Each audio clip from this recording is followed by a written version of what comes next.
One of the biggest problems with retro video game systems is how the heck do you connect them to your modern flat panel TV and have them look halfway decent? Well, for years I have turned to the RetroTINK line of products, from the original RetroTINK 2X to the 5X Pro to now the RetroTINK 4K Pro. And what these basically do is it will take different types of inputs from component, composite, S-video, even RGB SCART, and on the 4K that you see here, we'll even take HDMI inputs and upscale them either at a line doublet from an original, like a 240p to a 480p. We'll go to 1080p on the 5X, or you get full 4K on this guy here. Well, Mike Chi, the man behind the RetroTINK series of upscalers, has just announced a brand new addition to the family, and it's one of those that for those involved in like coding and whatnot, consider it like a fork of the RetroTINK 4K Pro. This is called the RetroTINK 4K CE. Let's give you a look. So you can check this out at the link I will have down below. We'll take a look at the blog post, as this is the Holiday 2024 special, not to be confused with the Star Wars Holiday special, which is terrible, introducing the RetroTINK 4K CE and more. The and more is pretty cool here too. So he is excited to unveil the RetroTINK 4K CE, an affordable addition to the RetroTINK 4K family. Designed as a cost-effective alternative to the 4K Pro, the CE delivers the same outstanding quality and performance we've come to expect out of the Pro, now at an easier to access price. I mean, this guy here, not cheap. It's also not inexpensive either. And we'll talk about pricing here in a little bit. So basic thing on here is it's the same basic system as what the Pro is, with a few things tweaked, some hardware tweaks as well too. So he's calling it a smaller FPGA, which allows him to reduce his costs, and he gets to pass that on to customers. Manufacturing of the units is complete, which means they are done. They're awaiting delivery of accessories like the SD card, remote, and outer packaging. Once they arrive, he's going to announce a sale date, and they will be for sale. He's done the same thing with the Pro too, which is actually really, really cool. Pricing $475 US. Yes, that is a lot of money. It's still less expensive than this. Also, check out the video from Bob over at Retro RGB. Great video.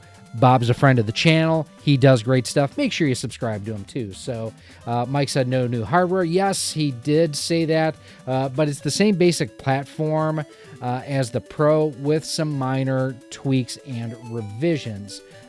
So what you can see here, same basic inputs that you have on it. So on the front, you've got component video, you've got S video, and then on the back, you have composite, VGA, you have your Toslink optical input, and HDMI. Let's take a look here. So this also has, and it has RGB SCART, which is on the top of here. SCART on the side, RCA jacks, rear YPR PB, RGSB and composite on the rear. It has the RG50 or HD15 VGA port, composite and S-video on the front. Also has a digital video input for standard sources up to 1080p and off-spec sources like a Mister, and then the Toslink audio adapter. So here you can see on the back pretty much exactly as what we have here. Now, despite using a smaller FPGA, the RetroTINK 4K CE retains all the key features. It can simulate CRTs for those who want it. That's one of the things, if I was looking to reduce costs, that's one of the first places I would make a change, because not everybody wants that. Mike's still providing that. HDR, so it still gives full linear light HDR10 HLG processing, plus support for all existing RetroTINK 4K color profiles, US scaling and cropping. So like I know some of my Sega systems, I actually have to scale and crop that in a little bit just to get rid of borders. Sorry, I'm tired. It's been a while since I've done this. We're going to do this more in 2025. So what's some of the things that this doesn't do that the Pro does? So no rotational support, so you can't do like Tate or Tate type things. Input with limitations. The maximum input source horizontal is limited to 2048 pixels. This does not affect Mister or other super resolution sources decimated to a lower effective resolution. Deinterlacing. Linear mode of motion adaptive deinterlacing only without advanced sensitivity controllers. No Bob field offset adjustments, no edge adjustment interpolation, first field order differences only. Enhanced motion detecting using a second order field difference is not possible. Inverse telecline, telesign, no support for inverse 3:2 resolution or aspect ratio to deinterlace telesign content or to reconstruct 24 frame per second source from 60i and 60p. No support for inverse 2:2 for PAL content or restructuring 30 frame per second game input in 480i. No IRR blur support, no BFI, S-Video. It's no enhanced S-Video support, regular SDP decoders only. No XBR smoothing, no 3D comb filter, notch and 2D modes only. Auto phase adjustment, a continuous background auto phase is not adjustable. On-demand auto false or phase by pressing the button is still supported. On-screen display color depth, reduced color depth for banner image from 11 to 6 bits. And things may tweak down the road. Mike may be able to figure out how to add some of those things from a software basis. This is one of the things he's really good at doing, is providing support after the fact, so that if you go ahead, you buy one of his devices, you're going to get firmware updates for years. And I love that about him. Some of these features may return in the future through firmware updates, like I was just saying, due to system-level optimizations, but always we encourage purchasing this unit based on its current capabilities. Nothing's being promised here, guys. So what you see is what you get. If he can get to it, fantastic, but nothing's being promised here. So there you go. So what are some of the hardware differences? Like I mentioned earlier, it's a smaller A5 series Cyclone V with less logic elements and memory. Future expansion may be more limited compared to the Pro. Some future features may be Pro exclusive due to the higher remaining free space on the Pro FPGA. The heatsink, it uses an off-the-shelf heatsink, so by doing that, it again reduces his cost of goods sold. He can pass those savings on to you. The remote control features a different design but shares the same codes as the Pro remote. Accessories, a USB SD card reader is not included in the package. Mike, leave those out even on the Pro. Save yourself some money. If you have a computer, you've got an SD card reader. All I'm going to say there. Enclosure color. The CE comes in a cool gray 2C injected molded shell with a polished plastic logo plate. I have to admit, I kind of want one of those shells. I like the way that looks. And then you can also see that the RetroTINK 4K CE features a red PCB. The remote's a little bit different. I do have my 4K one here, and there you can kind of see the differences compared to the one on screen. He believes the 4K CE offers a fantastic option for users who don't always require the advanced feature set of the Pro model, but still want a high-quality 4K upscaling solution. As always, thank you for your incredible support and for making this project a reality. Couldn't have done it without you. Mike, thank you for continuing to do stuff like this for the community.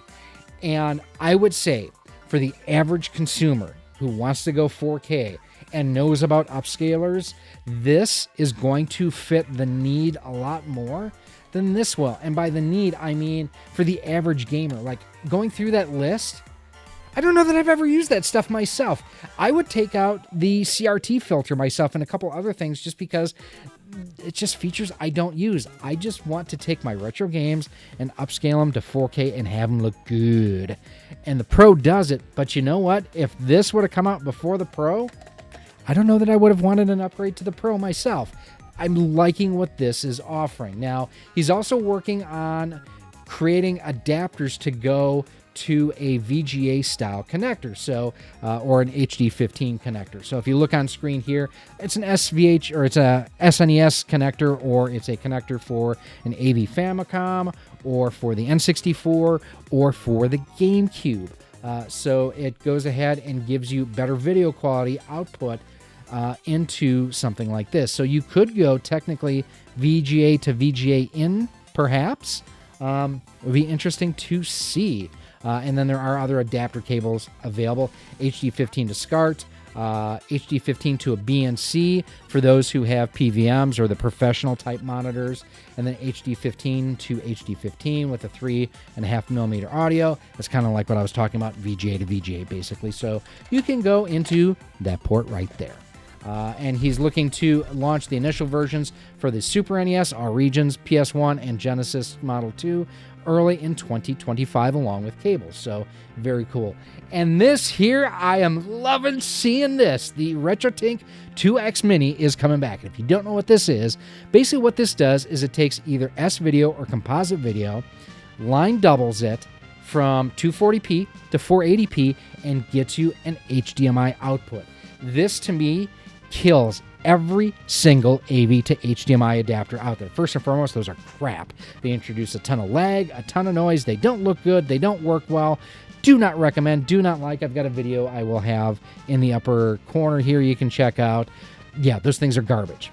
This is a quality piece of equipment. So let's say that you want to go ahead and just play your NES on your modern flat panel TV and have it look decent.